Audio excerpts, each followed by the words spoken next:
하나님 말씀 함께 봉독하시겠습니다. 요한복음 1장 35절부터 42절까지 말씀입니다. 다 같이 함께 봉독하시겠습니다. 또 이튿날 요한이 자기 제자 중 두 사람과 함께 섰다가 예수께서 거니심을 보고 말하되 보라 하나님의 어린 양이로다. 두 제자가 그의 말을 듣고 예수를 따르거늘 예수께서 돌이켜 그 따르는 것을 보시고 물어 이르시되 무엇을 구하느냐 이르되 랍비여 어디 계시오니까 하니 랍비는 번역하면 선생이라. 예수께서 이르시되 와서 보라. 그러므로 그들이 가서 계신 데를 보고 그날 함께 거하니 때가 10시쯤 되었더라. 요한의 말을 듣고 예수를 따르는 두 사람 중에 하나는 시몬 베드로의 형제 안드레라. 그가 먼저 자기의 형제 시몬을 찾아 말하되 우리가 메시아를 만났다 하고, 메시아는 번역하면 그리스도라. 데리고 예수께로 오니 예수께서 보시고 이르시되 내가 요한의 아들 시몬이니 장차 게바라 하리라 하시니라. 게바는 번역하면 베드로라. 아멘. 앉으십시오. 예, 이제 우리가 잘 알고 계시는 우리 이재철 목사님께서 나오셔서 헌금 기도와 그리고 이제 이어서 말씀을 전해 주시겠습니다. 사람을 높이는 것은 절대 아닙니다만 사람에 대한 어떤 깊은 마음을 표현하는 게 박수만큼 좋은 것은 없는 것 같습니다. 그래서 여러분 우리 목사님 나오실 때 그냥 감사합니다, 반갑습니다라는 의미로 함께 박수로 맞아주시면은 고맙겠습니다. 목사님 올라오시죠. 자, 우리 박수로 하겠습니다. 1960년에 만 18세의 나이로 로마 올림픽 권투 라이트 헤비급에서 금메달을 획득한 미국의 캐시어스 클레이는 흑인이었습니다.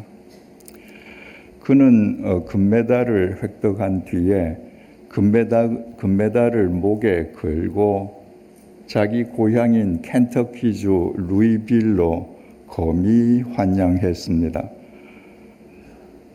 그의 머릿속에는 꿈이 가득 차 있었습니다. 미국의 국위를 선양하고 금메달을 딴 자기 자신을 백인들이 예전처럼 더 이상 멸시하거나 핍박하지 않을 것이라는 꿈이었습니다. 그러나 그의 꿈은 망상에 지나지 않았습니다. 금메달을 목에 걸고 다니는데도 백인들의 멸시와 백인들의 박해는 예전과 그대로였습니다. 자기 신분 상승을 보장해 주리라고 믿었던 금메달이 실은 아무 쓸모없는 쇠붙이에 지나지 않았습니다. 그래서 그는 모든 사람이 동경하는 올림픽 금메달을 그의 고향 루이빌의 강물에 던져버린 것으로 전해지고 있습니다. 그 이후에 프로로 전향한 캐시어스 클레이는 평생 통산 61전 56승 5패의 전적을 남겼습니다. 56승 가운데 무려 37승이 KO로 얻은 승리였습니다. 가히 경이로운 기록이었습니다. 그런데 그는 22살 되던 해에 자기가 태어날 때 자기 아버지가 자기에게 주어진 캐시어스 클레이라는 이름을 버렸습니다. 그리고 스스로 무하마드 알리라고 개명을 했습니다. 그가 불세출의 기록을 세웠던 그 프로 권투에서의 대부분의 전적은 그가 자신의 이름을 무하마드 알리로 개명한 이후에 세워진 것입니다. 그리고 그는 평생을 무하마드 알리로 살다가 무함마드 알리로 죽었습니다. 그가 아버지가 지어준 이름을 버리고 자기 스스로 무함마드 알리라고 개명한 것은 금메달리스트임에도 불구하고 백인들의 멸시와 모멸을 받으면서 비로소 자기 정체성을 자각했기 때문입니다. 자신의 국적은 법적으로 미국 시민이지만 자기 정체성은 미국 땅에 살고 있는 아프리카인이라는 정체성이었습니다. 그 이후부터 무함마드 알리는 자기처럼 백인의 모멸과 멸시 속에서 살아가는 흑인들을 위해서 흑인 민권 운동에 앞장서는 사회 운동가가 되었습니다. 한 흑인 권투 선수가 자기 정체성을 자각하는 순간부터 권투 선수였던 그의 삶의 영역이 사회 운동가로 확장되었습니다. 만약 그가 자기 자신의 정체성을 자각하지 못했던들 그 삶의 영역의 확장은 불가능했을 것입니다. 한 인간의 자기 정체성에 대한 자각은 이처럼 중요합니다. 여기에서 여러분들께 두 가지 질문을 던지겠습니다. 첫 번째 질문입니다. 그리스도인으로서 여러분 개개인의 정체성은 무엇입니까? 그리스도인으로서 여러분의 개개인의 정체성에 대해서 한 번이라도 깊이 생각해 보신 적은 있습니까? 두 번째 질문입니다. 여러분의 모임이 전주 온누리 교회입니다. 그렇다면 전주 온누리 교회의 공동체적 정체성은 무엇입니까? 여러분이 전주 온누리 교회를 이루고 있는 교인으로서 전주 온누리 교회에 소속된 교인으로서 전주 온누리 교회의 정체성에 대해 한 번이라도 진지하게 생각해 보신 적이 있습니까? 오늘 본문은 그리스도 개개인의 정체성에 관한 내용입니다. 요한복음 1장 35절에서 36절입니다. 또 이튿날 요한이 자기 제자 중 두 사람과 함께 섰다가 예수께서 건의심을 보고 말하되 보라 하나님의 어린 양이로다. 공생애를 시작하신 예수님께서 이 땅에 강림하신 메시아 구원자이심을 세례 요한이 제일 먼저 알아보았습니다. 그날도 세례 요한이 자신의 두 제자와 함께 서 있는데 예수님께서 저 멀리서 거니시는 것을 보았습니다. 그러자 세례 요한이 자기 두 제자에게 보라 하나님의 어린 양이로다 하고 선포했습니다. 하나님의 어린 양은 메시아를 가리키는 유대인식 표현입니다. 얘들아 보거라 저기 이 땅에 강림하신 메시아가 계신다 이 말입니다. 37절입니다. 두 제자가 그의 말을 듣고 예수를 따르거늘 요한의 두 제자가 저분이 메시아라는 말을 듣자마자 자기 스승 요한을 두고 메시아 예수를 따르기 시작했습니다. 38절입니다. 예수께서 돌이켜 그 따르는 것을 보시고 물어 이르시되 무엇을 구하느냐?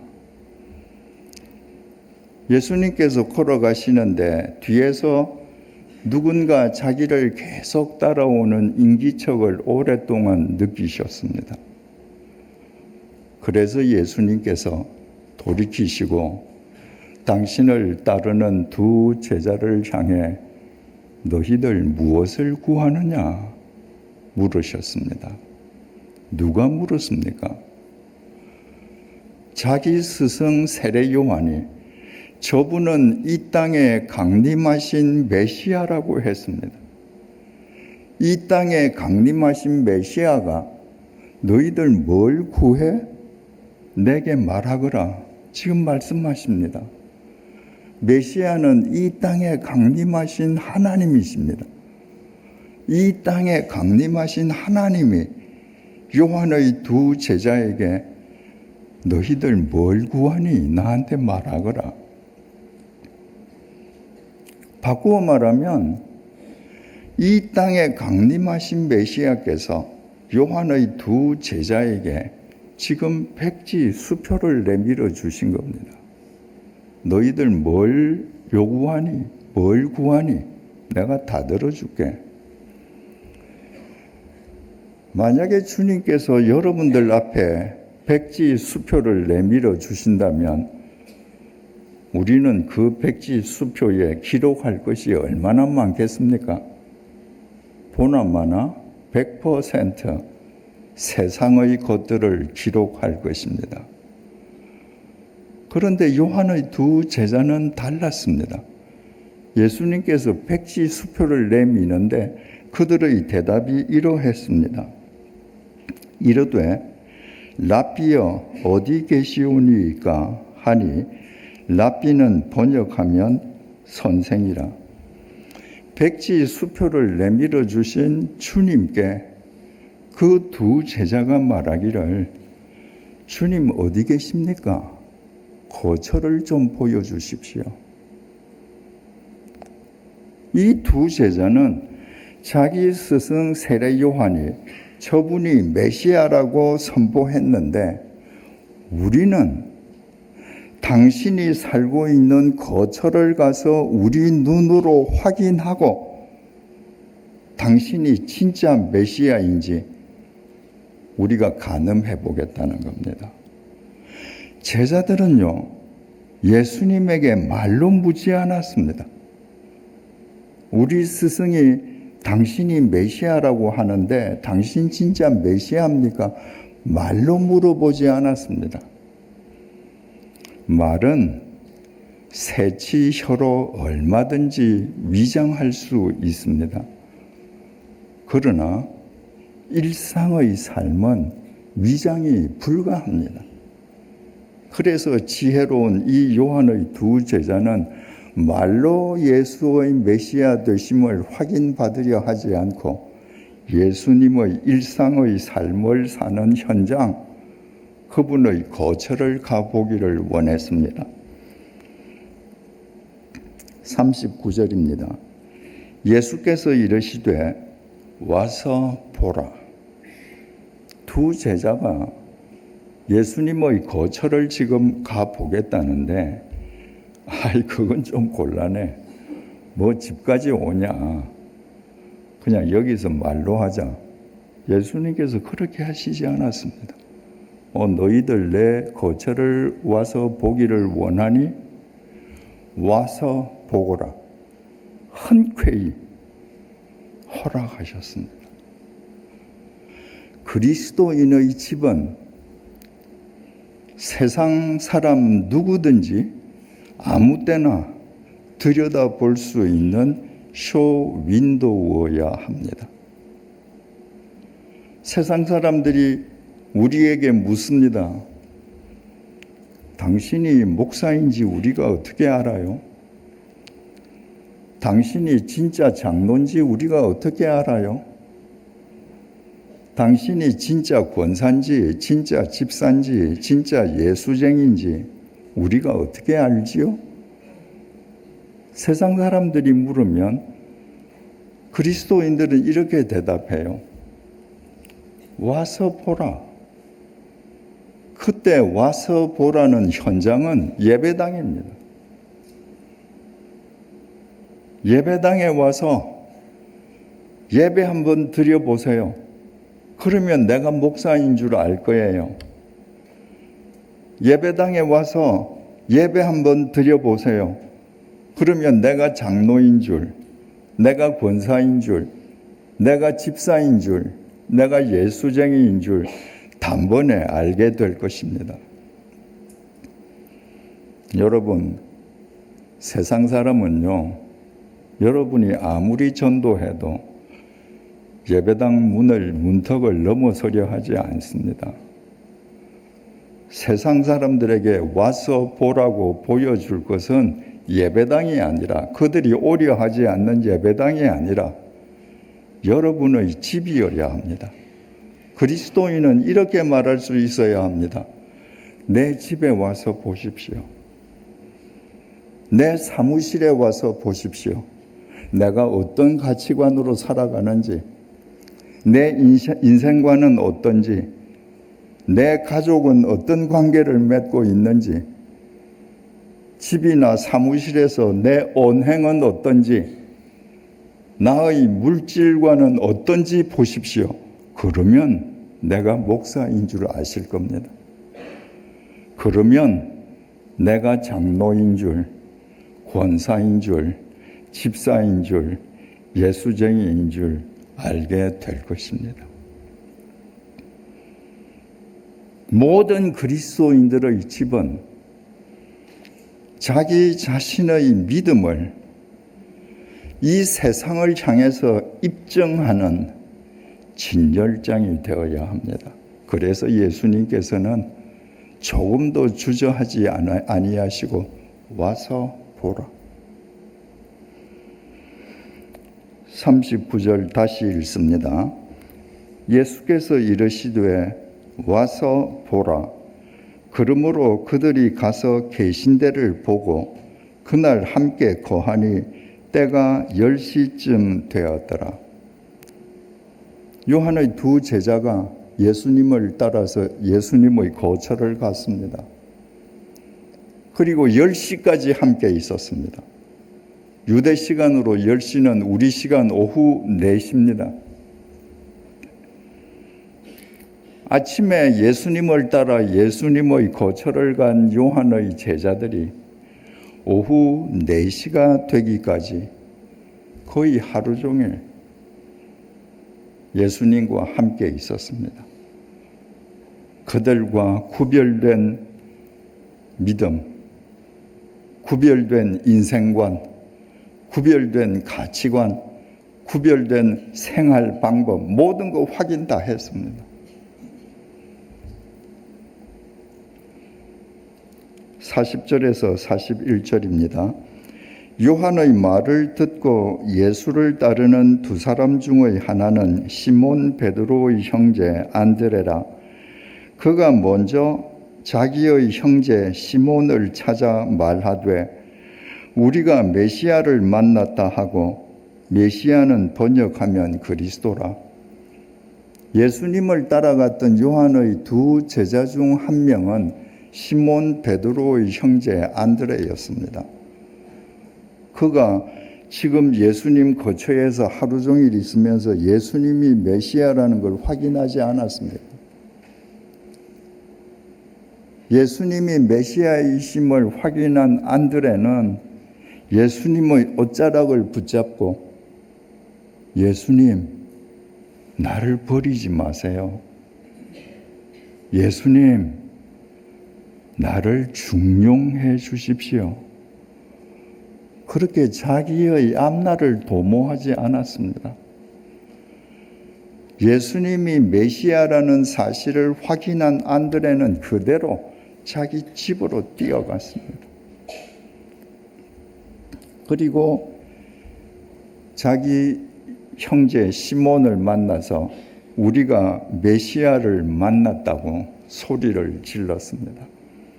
헬라어 원문을 정확하게 번역하면요, 우리가 찾던 메시아를 만났다 이 말입니다.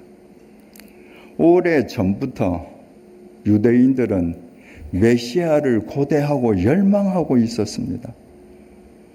바로 그 메시아를 우리가 만났다는 겁니다. 베드로 앞에서 자랑하려고? 아니었습니다. 42절입니다. 데리고 예수께로 오니. 안드레는 자기가 메시아를 만났는데 가장 먼저 한 일이 자기 형제를 메시아 앞으로 인도하는 것이었습니다. 모르는 사람, 다른 사람은 쉽게 전도하려 하는데 자기 형제는 잘 전도하지 않습니다. 그런데 안드레는 달랐습니다. 메시아를 만나고 동네방네 다니면서 동네 사람들아 메시아 만났다, 메시아한테 가자 그러지 않았습니다. 자기 혈족을 제일 먼저 찾아서 혈족을 주님 앞으로 인도했습니다. 지금 요한복음의 이 정언은 마태복음의 정언과 다릅니다. 마태복음 18장에서 20절입니다. 갈릴리 해변에 다니시다가 두 형제 곧 베드로라 하는 시몬과 그의 형제 안드레가 바다에 그물 던지는 것을 보시니 그들은 어부라 말씀하시되 나를 따라오라 내가 너희를 사람을 낚는 어부가 되게 하리라 하시니 그들이 곧 그물을 버려두고 예수를 따르니라. 요한복음의 정언은 안드레가 먼저 가서 예수님이 메시아이심을 확인하고 자기 형제 시몬을 인도해 가서 예수님과 시몬의 첫 만남이 이루어졌다고 정언합니다. 마태복음은 갈릴리 바닷가를 거니시던 예수님께서 먼저 안드레와 베드로 형제를 보시고 나를 따라오라 말씀하심으로 주님의 제자가 되었다는 겁니다. 완전 상이한 내용입니다. 어느 쪽이 맞는 겁니까? 둘 다 맞습니다. 복음서는 상호 보완적입니다. 그러므로 상이해 보이는 내용들을 접할 때에는 우리는 입체적으로 그것을 받아들이고 이해해야 합니다. 즉, 첫날 안드레가 먼저 메시아를 만나고 자기 형제 시몬을 예수님에게 인도해 가서 예수님과 시몬의 첫 만남이 이루어졌습니다.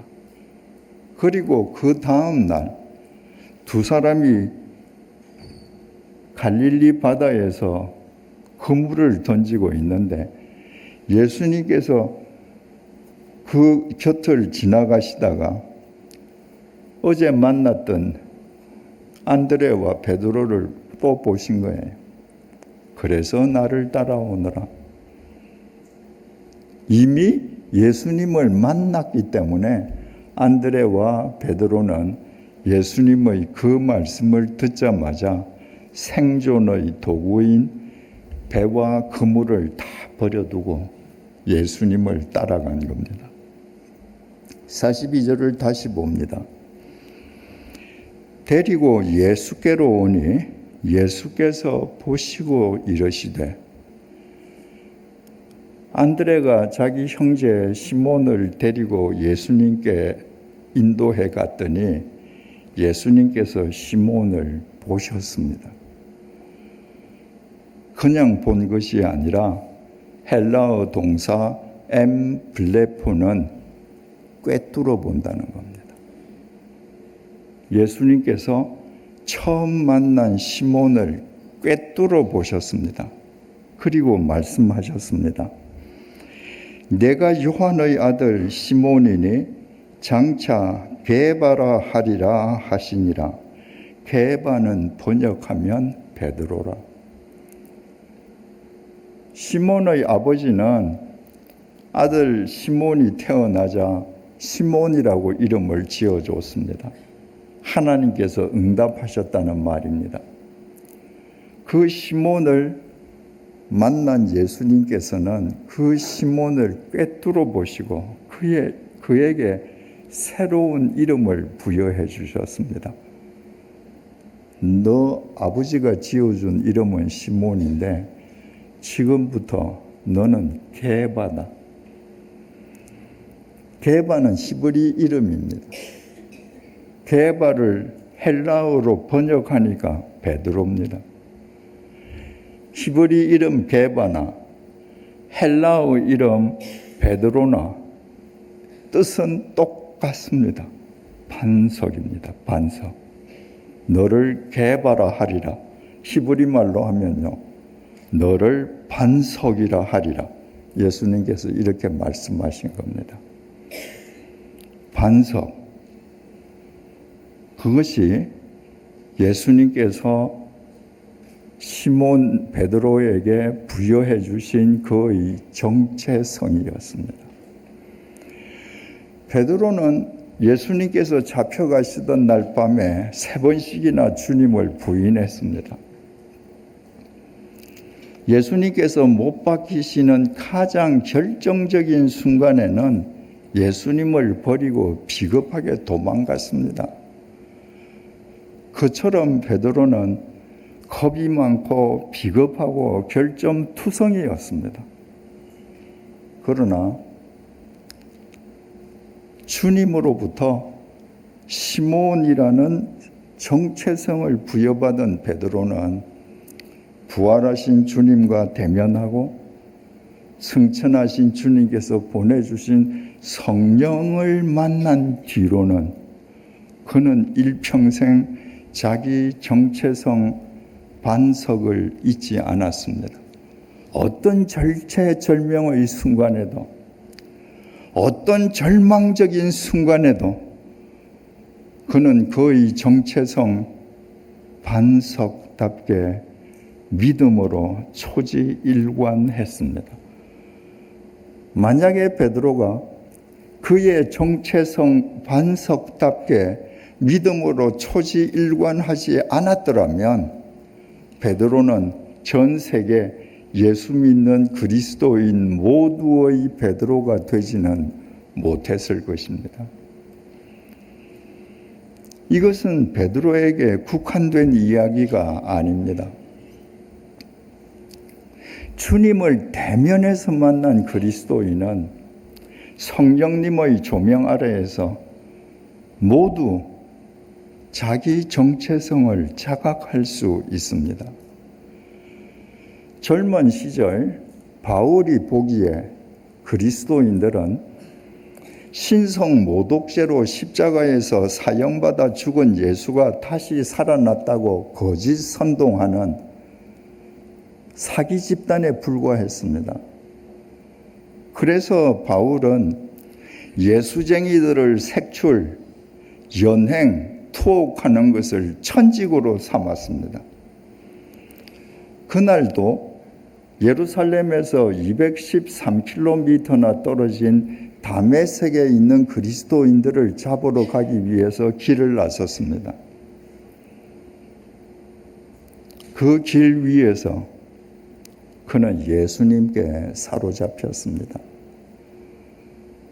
자기는 예수는 절대로 부활하지 않았다고, 예수가 부활했다고 말하는 그리스도인들은 다 거짓 선동하는 사기 집단이라고 지금까지 교회를 핍박하고 있었는데 자기가 부정하는 예수님이 진짜 부활해서 자기를 찾아오신 것입니다. 바울은 예수님을 알기 위해서 티끌만한 노력을 기울이지 않았습니다.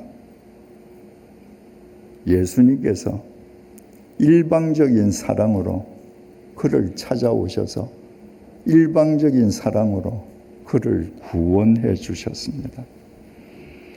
그 사실을 깨닫고 바울은 자기 정체성을 빚진 자로 자각했습니다. 자기에게 일방적인 사랑을 까닭 없이 베풀어서 구원해 주신 그 주님의 사랑에 자신은 빚진 자라는 겁니다. 그것이 바울의 정체성이었습니다. 바울은 주님께 진 사랑의 빚은 주님께서 사랑하시는 사람들에게 갚아야 한다는 것을 분명하게 알고 있었습니다. 그래서 로마서 1장 14절을 통해서 이렇게 고백했습니다. 헬라인이나 야만인이나 지혜 있는 자나 어리석은 자에게 다 내가 빚진 자라.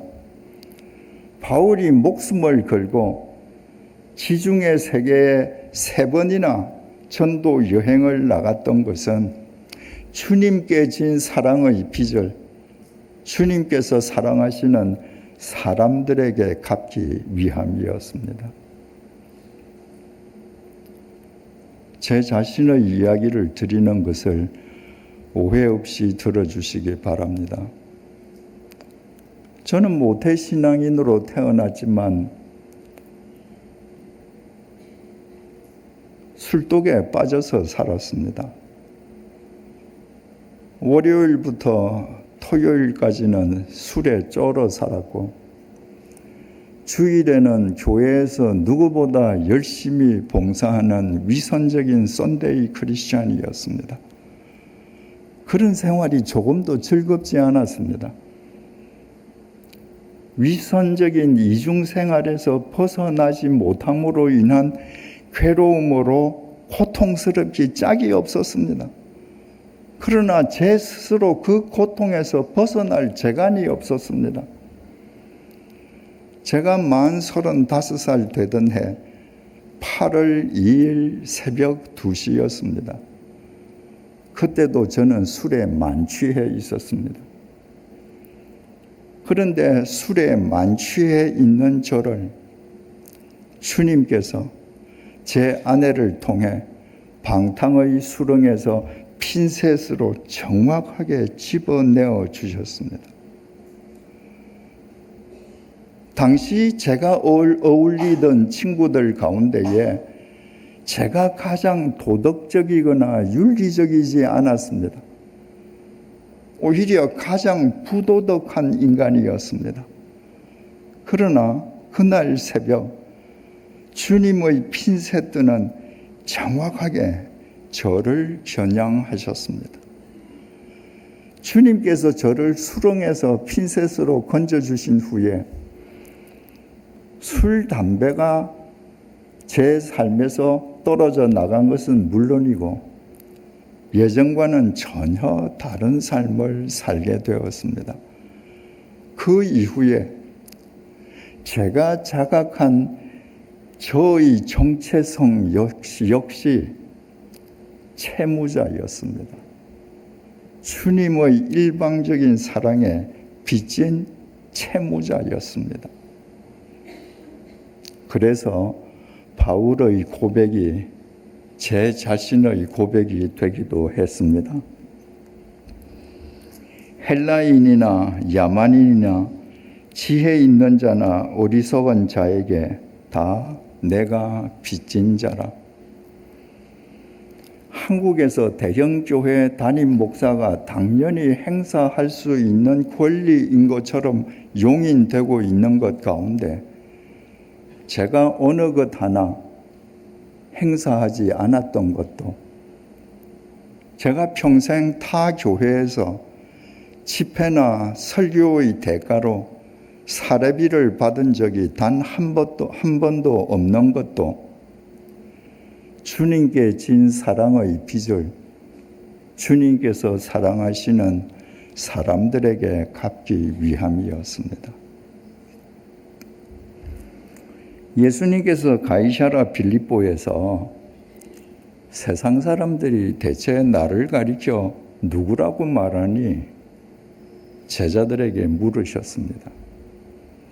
제자들이 더러는 세례 요한, 더러는 엘리야, 어떤 사람들은 예레미야나 선지자 중 한 명이라고 말들 합니다. 당시 세상 사람들이 보기에 나사렛 빈민 출신인 예수는 보잘것없는 행색의 선지자 이상일 수는 없어 보인 겁니다. 예수님께서 다시 제자들에게 물으셨습니다. 너희들에게는 내가 누구니? 제자들을 대표한 베드로가 그 위대한 고백을 주님 앞에 드렸습니다. 마태복음 16장 16절입니다. 죄송합니다. 물 한 모금만 먹겠습니다.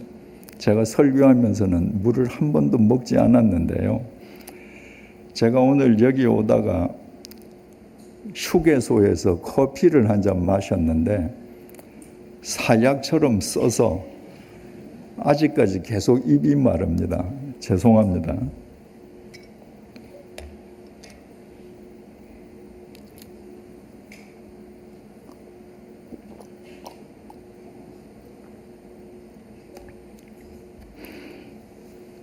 마태복음 16장 16절입니다.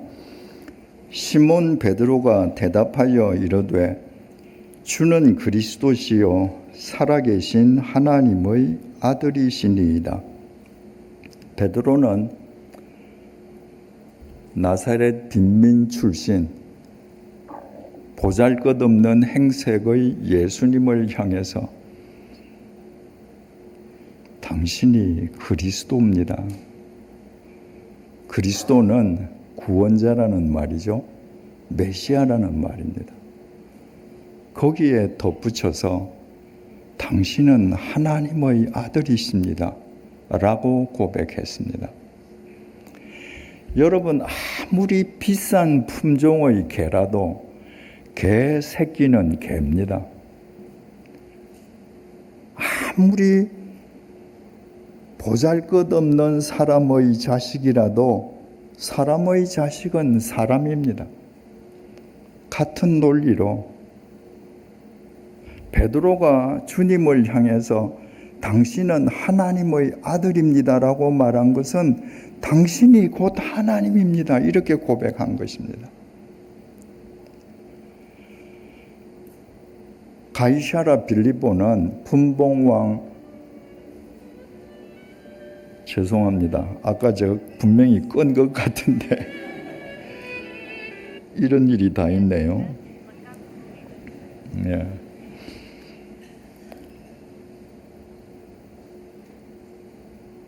가이사랴 빌립보는 분봉왕 헤롯 빌립이 로마 황제를 위해서 건설하고 로마 황제의 칭호 카이사르와 자기의 이름 빌립을 덧붙여서 가이사랴 빌립보라 명명했습니다.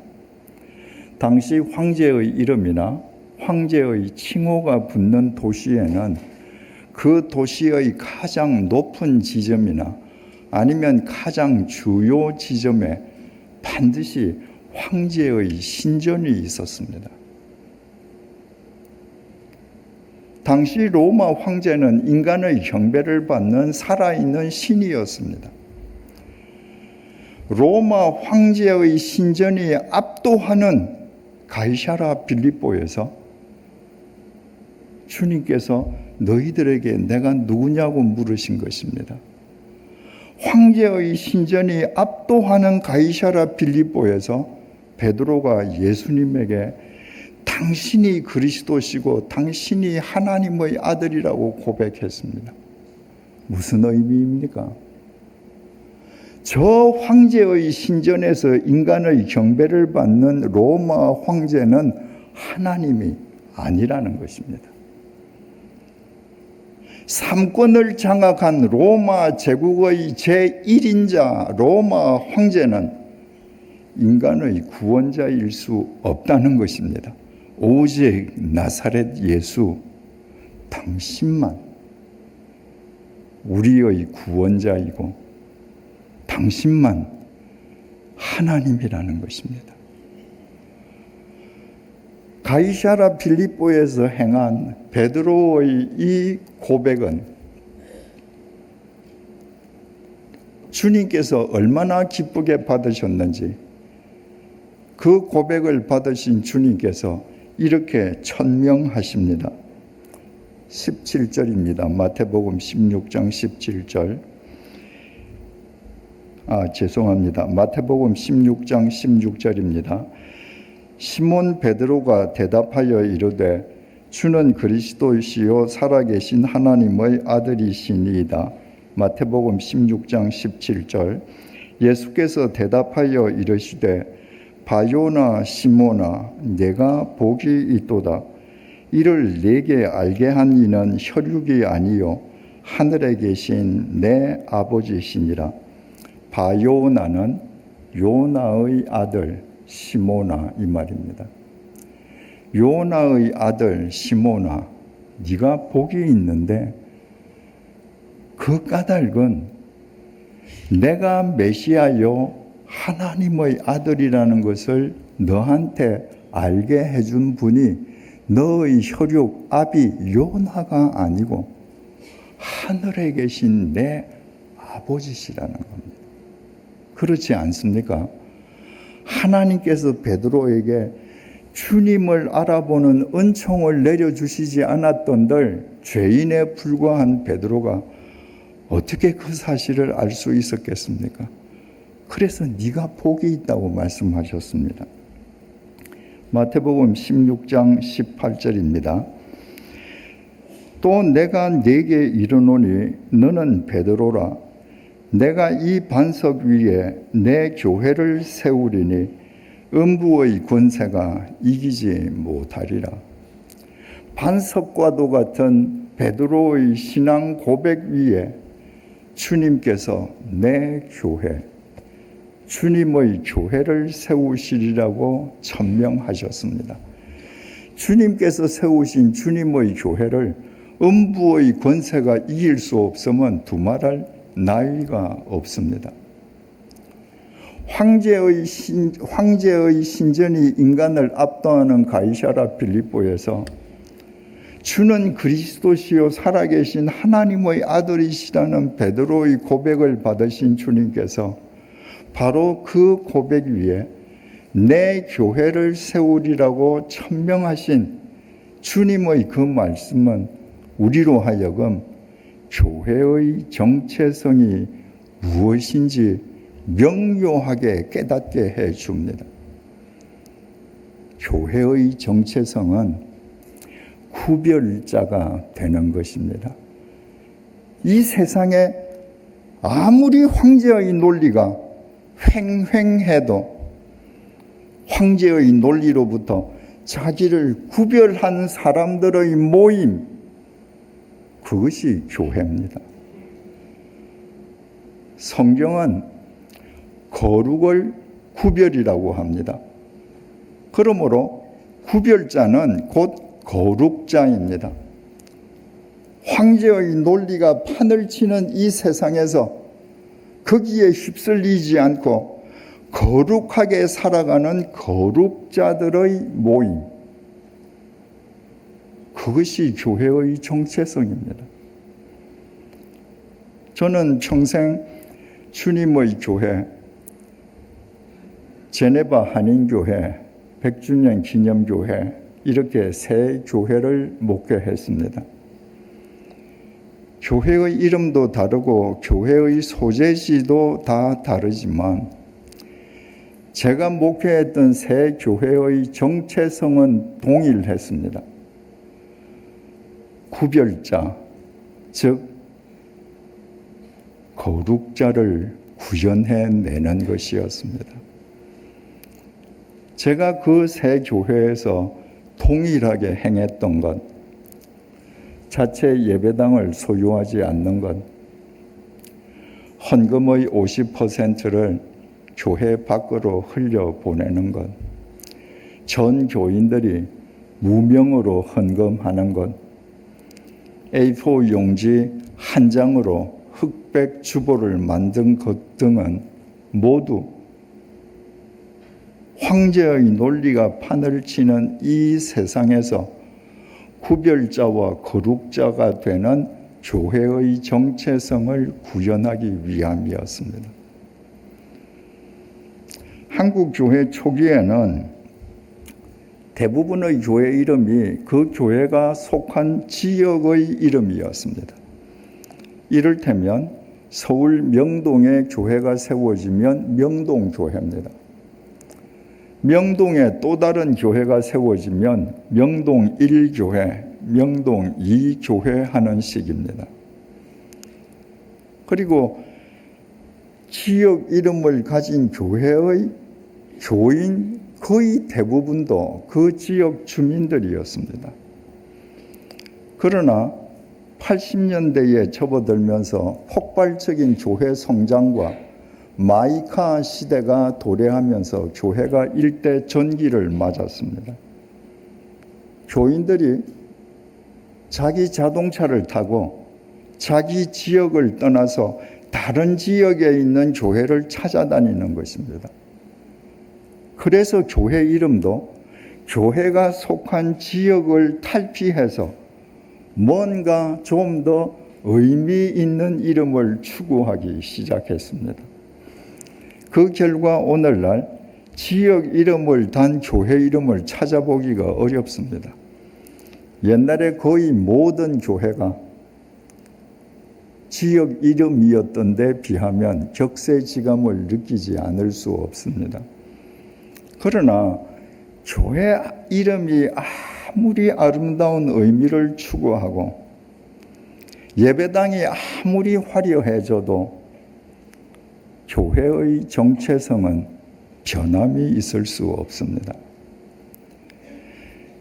그리스도인 개인의 정체성은 베드로의 경우처럼 주님께서 직접 부여해 주시는 경우도 있고 바울처럼 소명의 성령님의 조명 아래에서 스스로 자각하는 경우도 있어서 사람마다 다 다릅니다. 그러나 대한민국 전국을 아름다운 이름의 교회들이 다 뒤덮고 있어도 교회의 정체성은 언제나 하나입니다. 황제의 논리가 판을 치는 이 시대에서 그 황제의 논리에 휩쓸림 없이 스스로 자기들을 구별한 사람들의 모임, 스스로 거룩을 추구하는 사람들의 모임, 이것이 교회의 정체성입니다. 그러면 다시 여러분들께 두 가지 질문을 던지겠습니다. 첫째 질문입니다. 그리스도인으로서 여러분 개개인의 정체성은 무엇입니까? 여러분 개개인의 정체성에 대해서 단 한 번이라도 진지하게 생각해 보신 적이 있습니까? 여러분의 모임이 전주 온누리 교회입니다. 전주 온누리 교회 정체성은 무엇입니까? 전주 온누리 교회의 정체성을 전주 온누리 교회 교인인 여러분들이 한 번이라도 진지하게 생각해 보신 적이 있습니까? 교회의 정체성이 구별자, 거룩자이어야 함을 알고 계셨습니까? 그리스도인으로서 자기 개인의 정체성을 갖지 못한 사람은 핸들이 빠진 자동차와 같아서 절대로 진리의 목표를 향해 바르게 나아갈 수 없습니다. 교회가 교회의 정체성을 갖지 못하면 그 교회에 모인 사람들의 무리는 저마다 자기 욕망을 위해 자기 욕망을 성취하기 위해 모여든 이기 집단에 불과합니다. 그리스도인 개인의 정체성을 씨줄로 삼고 교회의 정체성을 날줄로 삼아서 그 씨줄과 날줄이 날마다 멈춤 없이 조직해 갈 때 그 조직 속에서 그리스도인의 희생이 비로소 가능합니다. 그리스도인의 헌신도 그때에야 비로소 생활화가 됩니다. 그런 그리스도인을 통해서 신사도행전이 엮어지는 것입니다. 여러분이 그런 교인, 전주 온누리교회가 그런 교회가 된다면 여러분은 전주 온누리교회는 이 시대를 밝히고 밝히는 진리의 이정표가 될 것입니다. 이제는 우리 주 예수 그리스도의 은혜와 하나님 아버지의 크신 사랑과 성령님의 감동, 감화, 충만하심이 우리가 누구이고 우리 교회가 어떤 교회인지를 발견하고 이제 그 주님의 뜻을 따라 살기로 다짐하는 사랑하는 주의 백성들 머리 위에 이제로부터 영원토록 함께 있을지이다. 아멘.